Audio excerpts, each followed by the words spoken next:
A wet in sala di Parlamento ha trattato tre presupposti. Presupposto di Parlamento Aruba, Ombudsman, come também Algemene Rekenkamer. Met o senhor Otmar Uteberg, que é líder da fracção PPA, senhor Uteberg, conta nos, portanto, crítico toch a wet in sala di Parlamento. E o único que tem a palavra, para que o outro não dá de papo mais.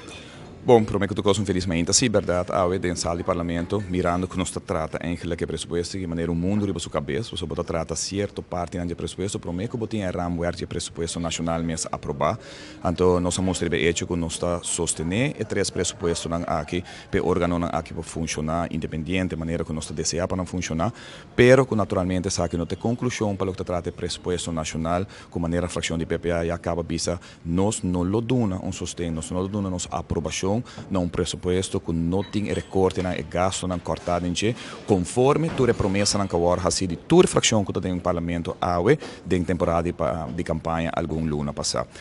awe mainta vamos receber hecho também que bota trata e pressuposto aqui como parte de pressuposto principal do país Aruba e de momento que eu tratei como parte do pressuposto principal vamos ser referir também ao pressuposto aí para tu gente compreender também para que eu estou votando a favor AUE e possivelmente a maneira que a fração de PPA disse que se não tinha gasto na cortada em G, nós naturalmente não lo vota para o pressuposto principal se ele se queda da maneira que está. E espaço me se hora donar, tem um governo novo, tem duas coisas que eu vou fazer, vou ver tende botar aprovar o pressuposto principal e depois naturalmente botar fazer cambio necessário conforme o manejo de governo novo, ou vou ver tende se o governo está quedando claro praticamente no próximo dia,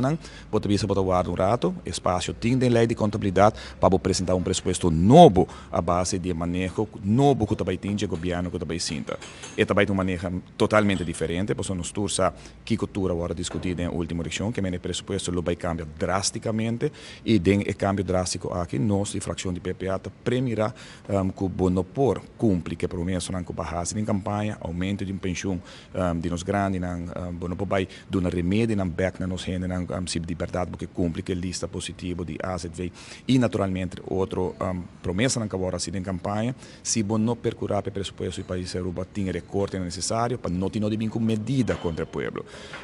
E pensei nós está outra claro a de nos ponência, mostra bem hecho que nós está aprovado três pressupostos, pero que naturalmente sabe que está condicionado na pressuposto principal que tem que gasto na cortada em gelo.